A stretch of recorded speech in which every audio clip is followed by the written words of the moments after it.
All right, we're back with another episode of the Ryan Ragone Show. I'm here with Mark Fletcher. How you doing? I'm doing blessed, fam. Appreciate you having me. Of course, man. Of course. After your best game this season, I thought who else, would I need to bring on other than Mark Fletcher? Man, you had a good game this weekend. It was an impactful game too. Real good. Yeah, no, it was really just a preparation in the week. The game plan was set for me, and I just had to do my thing, follow that good line. Man, no, you and you did, man. You had some good runs. What a crazy game though.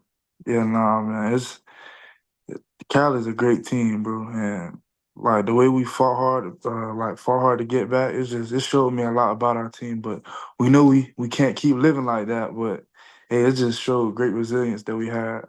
Man, resilience, big time. But Y'all down 35 to 10 at one point, and bro, y'all that's crazy. all the way back. I think at one point in the fourth quarter, y'all were down close to 20, or right before the fourth quarter, it was like 38 to 18. Like y'all came back. One That point, stuff I only see on movies, bro. right? A part of that. That must have felt amazing, huh? And I'm telling you, it felt surreal that night. And we was in California. It felt like I did time traveled and all. Like it just Uh-huh. felt crazy. No, so we'll get to that, but I want to start off with, your upbringing in Lauderhill, Florida. Like, how was that? Did you grow up playing football since Little Yeah, I League? grew up playing football like around 7, 8 years old. My first team was the Lauderhill Lions, and then well, I only did one little year there, and then I went to my big cousin's. He had a team, Fort Lauderdale Rebels, and then after that it was Plantation Wildcats until high school. Would you were you always the biggest kid on the team? Because you're a big running back now. But yeah, like when I first started playing football, yeah, I was always the biggest person. I played. My first position was O lineman. Yeah. Yep. That sounds about right. They always put the biggest kid on the line. I actually played Facts. I played left guard. I was the biggest kid on the team growing up. I played left guard. Oh I'm yeah, like no, I think I was right tackle or so. I was left guard and I was like nose tackle and DN. It wasn't like I was a chubby kid or nothing. I was just like the Just biggest one. bigger than everybody. Yeah, Uh-huh. Then they put yeah, me at running back and linebacker and stuff. And yeah. then Once they realized I was fast, yeah, they put me at running back.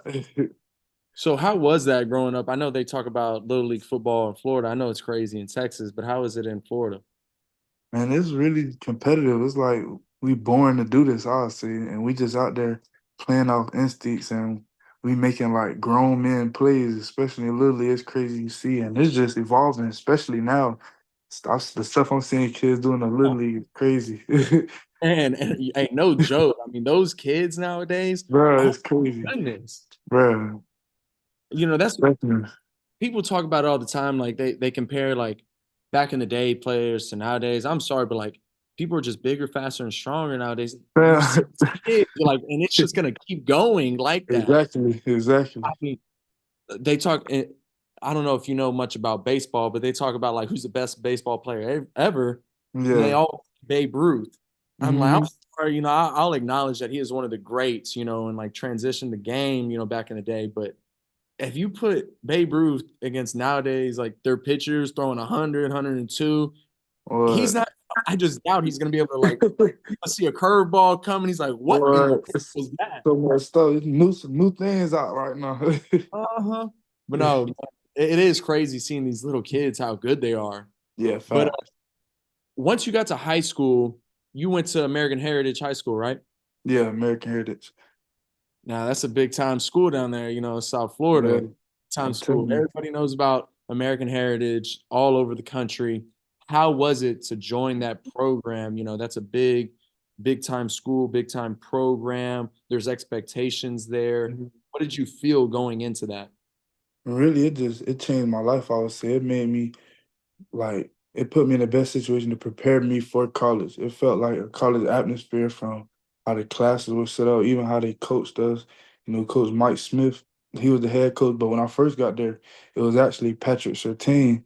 He was our head coach there. So we had NFL coaches, Daryl Porter, we had NFL coaching staff, and they were just, teaching high school kids. So it's like they were getting our mindset way bigger than high school. So that was the Mhm. type of program I was in. Yeah, you mentioned Daryl Porter. I was actually at American Heritage this spring. I went down there and talked to those coaches. Yeah. It was cool being around that and seeing because I always wanted to see like how and what that program was all about.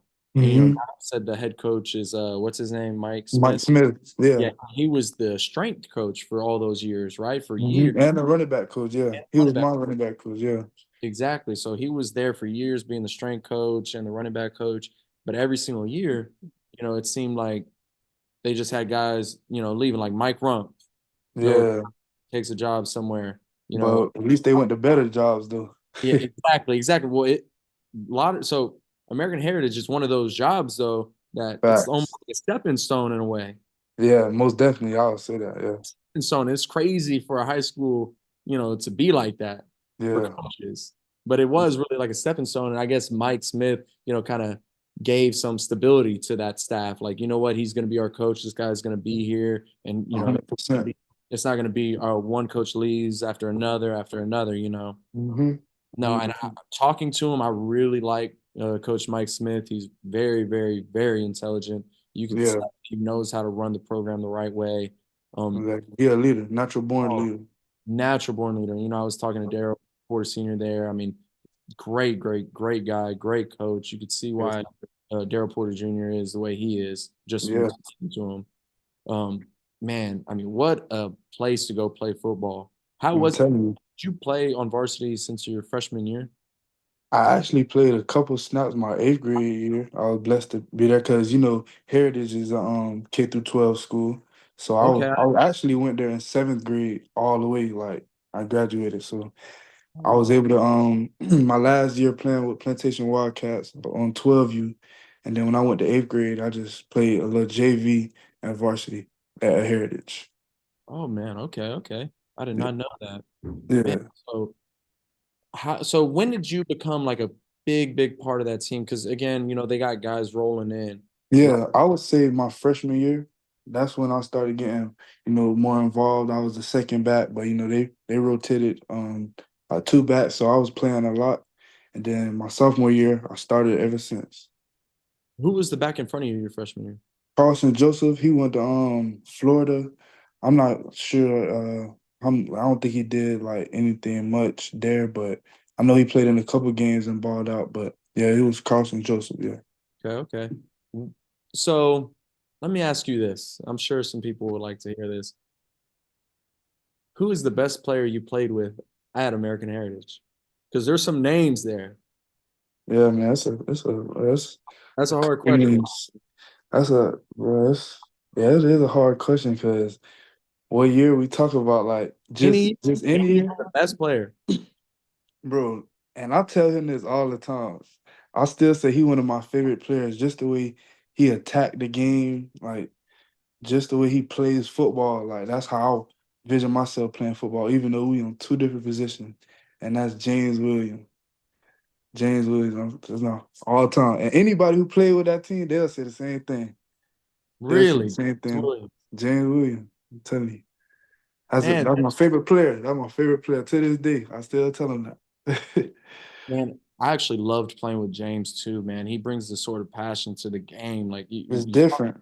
it's different, man. It truly, Tell truly is. me. And you could only know if you played with him side by That's side. what I'm saying. That's what I'm saying. Facts. Bro, he got a different motive about himself, especially when it comes to football. Oh no, he does. He does. Man, I mean, he's a great teammate too. He loves the game, Yeah. loves passion. Like that's what Hmm. he cares about. That's what he wants. Yeah. No, I All like ball. I like that answer. So when did you get your first offer? I got my first offer in eighth grade. Eighth grade, Eighth grade. really? Yeah. Grade. Eighth grade. That's why I got my first offer. Man, that's early. Ain't even Yeah. play. Well, I guess you did play down a varsity. Dang. Man, how big were you in eighth grade? Who was the offer? It was West Virginia. And then right after that it was Bama. And then, after Bama, that's when it just started. Your second offer was from Alabama in eighth grade. Yeah. Cause I had went to a camp there and then I just balled out in the camp, but then they just stuck with me through the recruiting. Like when I started actually playing in high school, they was like, all right, this kid can really play. But yeah, that's when the offers started becoming more real. There was only one other guy that I knew like that growing up. He was in my class too. Press Jalen Preston is his name. He was Feeling class of pressure. 2018, wide receiver, had every offer in the country. I remember playing against him in basketball. And I'll tell you the story on how he Yeah. got his first offer. He went to Manville High School, and Manville High School in Texas, back Hmm. back at that time, was a powerhouse.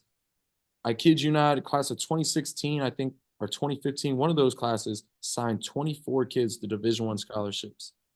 Dang, That one class. dang, that's Yes. crazy. You had backups, guys not even Yeah. signed Division I scholarships. So Wow. yeah. So he went to Manville High School in eighth grade. It's not like American Heritage. So he was in intermediate school, right? Yeah. I played against him. He had a quadruple double against us. What? He had like 30 something Basketball. basketball, Yeah. 30 something points, 12 rebounds, 15 assists, like something crazy like that. It was like a 30 quadruple double. The reason why I mentioned basketball is because the head coach there, Kirk Martin, he actually coaches will come in there and they'll ask because it's a powerhouse. Who do you Yeah. have right now, and should we offer him? Like, what? Let's see his film. He mentioned a kid that wasn't even there, Jalen Preston. He's like, Coach, I don't have any football film on him, but let me just show you his basketball film. They showed his basketball highlights from eighth grade, and LSU offered him there on the spot. His first offer in eighth grade from LSU. He wasn't even at the high school yet. What? Uh huh. Yeah. Off film. Off just Off, that off, basketball. basketball. Basketball film. Yeah, that's the It's only time I ever crazy. heard something else like that. But that is crazy. When did Miami come into the mix?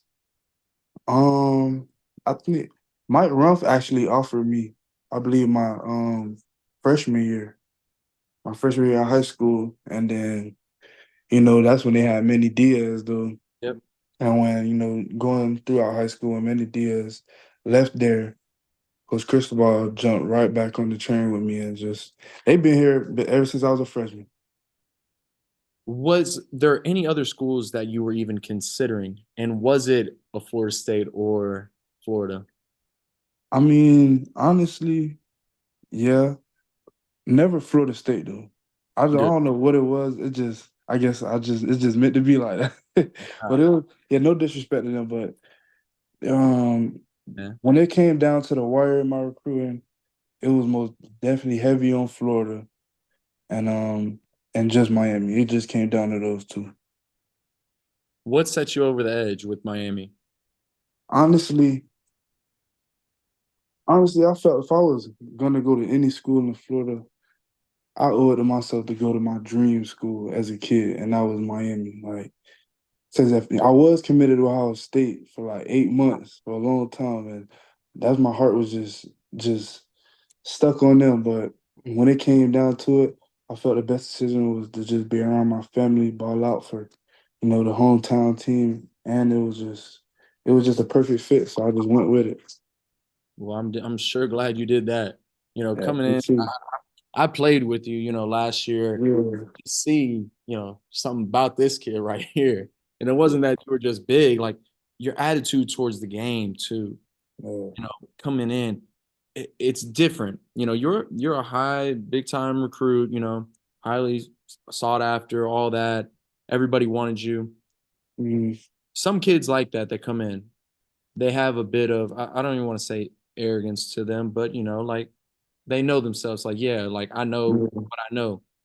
There was a different thing about you that I saw every day, and you were eager to learn. facts. You were eager to learn from other guys that were even like in front of you, like Henry Parrish last year. Like Yeah, you were asking questions to him because you knew his style, like you could get something from that, the way he ran, exactly. the way he played. You know what? Let me go and dabble in that and get a little bit of piece from there. You 100%. ask those type of questions to look to be a better player. That's not you don't see that a lot, and that shows a lot of Yeah, maturity in you. yeah, 100%. I feel like I just always been that way. Like, just I never was just so worried about myself. My mom she just tells me I'm great, and as long as she tells me I'm great, that's all I need to hear. I don't That's be all worried you about anybody else. Yeah, either I can have the worst game ever. She gonna say I'm great. So, I'm always trying to learn from anybody, anything that I can learn. I'm taking any knowledge I can to add it to my game, especially people who've been there before. Yeah, so like when Damian Martinez came from Oregon State, I know that you were one of the main people that were trying to Yeah. recruit him over. And that's another thing. You don't see that. You don't see another running back who's, you know what, it's supposed to be his year now. It's supposed to be his. Hmm. You don't see another running back or anybody in the same position like, no, like I need to get him, and you be the one heavily recruiting him. Why is that?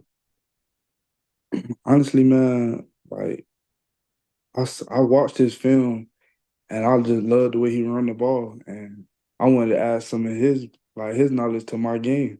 Like I wanted to be better, and I knew we needed another back. Man, I know my time come. I know God got me. Like God got me. I'm not worried about that. I'm just trying to get better. I wanted the U to be better, and I knew we would be better, the U, if he was on our team. Man, I So it love. wasn't just about me. So it was just about everybody. I knew we needed them backs in the backfield, man. Run that thing. Man, no, that right there again just shows your maturity and your love for the Hurricanes, for Miami, for the team. Like it ain't about Love self. this. Yeah, no. I love So this team. let me ask you, what do you think the biggest transition was for you year one to year two? And my play, Yes. I would say definitely just learning more of the game of football, watching more film, actually understanding defenses, and not just reacting when I get the ball, but anticipating plays just by seeing how our defense lined up. When I came in as a freshman, yeah, coach taught me the best he could, but things just move a lot faster. I was just playing high school. But now I feel like I just adapted so well to actually just learning football as a running back, becoming better at that, and that's what I say my biggest transition is. See that's something. Just learning the game. That's something you definitely you could see it by being around you, your your knowledge of it, your eagerness to get after it. I mean, that's something you love to hear from, people out there like as fans and Yes, coaches, sir. you Yes, know. sir. And it's good to see that work, pay off, you having the game you did, how and also, I mean, it came down to Florida versus Miami, right? You Yeah. know, for you in recruiting. How did it feel to score or to play against, University of Florida? Honestly, honestly, like it was just great to be a part of that history. Like these are games that I watched before, watched like the old Hurricanes playing some of my favorite players, Devin Hester, Sean Taylor. And it's just crazy. Even we got a coach on the coach staff, Kevin Beard, who played in the game versus Florida. And it's just the history of that game to make an impact in it. It was just a great feeling. And on top of that, it was my first game coming back off injury. Like it couldn't have no better story into it to that game. Like, it was beautiful. I love that. Man, my first game at Miami was against Florida. I remember playing in Orlando, Camping Oh World wow. Stadium. Yeah, Camping World Stadium. I'm walking around, I'm like looking in the stands from the side. Man, this is college football right here. Telling It. you. This is Yeah. it. Oh man, what a game. We ended up losing that game. I still think we should have won. Bunch of oh man, that still bites me, but I'm so glad we ended up beating them. But anyways, enough about the opponents. The one thing I wanted to ask you, kind of one of the last things is you have a bunch of things in your life, right, that drive you and motivate you to become better and to, want to succeed. You know, Mhm. what would you say is one of the biggest things for you? Really, what motivates me every day to wake up and keep on doing this and just working so hard is I'll say my parents. Like that's my honest answer. Like they worked so hard my whole entire life. Like I've seen them work so hard, like leaving the house early, coming in back super late, and just their perseverance just to get me where I'm at, driving me to practices, all this expensive stuff they was buying me, the equipment and gear, just to be at practice. This is like I didn't realize it when I was younger how much they was doing for me until I got older now. But I know they know that I let them know that I appreciate them for how much all they do, and they my motivation. They tell you don't gotta pay me back, but I just feel like I just owe it all to them, and so yeah, they my motivation for sure though. I love that. I love that. What would you say? Because I know, it weighs on you a bit, even, you know, as a freshman, the injury that you had. Hmm. How was it mentally dealing with that? It was hard, honestly. Like, and I'll only say so I was in recovery for about 8 months. I'll say the first 2 months was the hardest because I didn't really. I was in first of all, I was in so much pain, and I didn't understand. Like, I'm just sitting down. I'm not even doing rehab yet. So I'll say those were the hardest times. But after that, it's just like I feel like the coaches started noticing that I was a little down more than usual, and it's like everybody just picked me right up. It's like I didn't have time to be down anymore. My family jumped on it, the coaching staff at Miami they jumped on it, even other players. Like it's like I didn't have time to be down. My PTs, my ATs, like they just was there for me in rehab, and I didn't have the time to be down. I was just blessed to be around so many great people, so many positive people. It's just like, man, I had no reason but to be positive. And I just made sure after that I put a smile on my face, team to motivate the team, and I ain't gonna be no Debbie Downer. I know I'm gonna be back. So I just put my head down and rehab my butt off. That's it. That's good to hear, and coming off of something like that, injuries and being able to get back on that field, I know it must have been a great feeling. You did talk about Mhm. Florida being that first game off that injury. You know, it makes you have a different perspective, right, towards playing the Mhm. game. What would you say yours was? Honestly, and it's funny you say that because I even wrote a speech on this.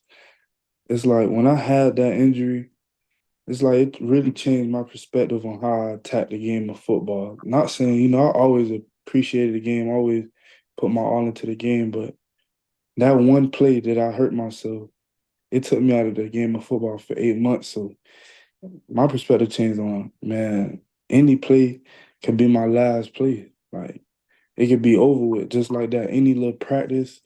So anything I do, like any weight room, going to watch film, anything, practice. I'm gonna just do everything like it's my last, and I'm gonna have the most fun. That's just what I stuck to, and that's just what I'm sticking to. Most definitely, every day I wake up, I even got to tell myself to remind myself, man, this could be my last practice. Let's go have fun and give it your all. Tell myself that every day. That's it right there. That. Oh my goodness, you love hearing that, because you don't want anybody to ever take the game for granted. At That's all. it's not something to take for granted ever. That game, it it's special. It truly, truly is the game of football. It is special, Life changing. 100%. Well, look, I thank you for coming on. I wish you well for the rest of the season. I'm glad you came out and talked to me, and I'm sure people are gonna love hearing this. You're a great player. You're mature. A lot of bright things are ahead of you, and I'm just happy, to see it. Appreciate you, family. Appreciate Appreciate you. you.